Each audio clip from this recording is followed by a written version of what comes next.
Hey everyone, welcome to Online Education Academy ZA. So for today's lesson, I'll be teaching you a very important thing to know if you are doing affiliate marketing. If you are doing affiliate marketing, I'm going to teach you how to get free email list, free emails that you can email to people.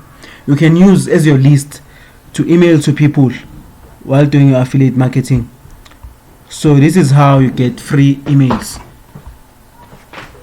So you go to Rates Forum, then inside Rates Forum, then you go into this site.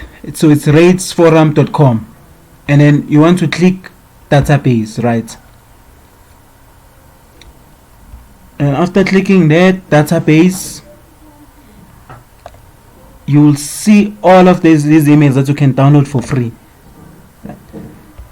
So this is over 9 billion emails, 9,721,685,049 emails that you can download. So this is how you get a free emails that you can download. If you have Excel, you'll use it on your Excel and get those emails, and then you have free emails to email people using this site. So, and then you can use affiliate sites such as ClickBank or Digistore to get the affiliate links that you want to send to these people that you'll find on these emails. So thank you very much for your time. Don't forget to subscribe on Online Education Academy ZA for more content.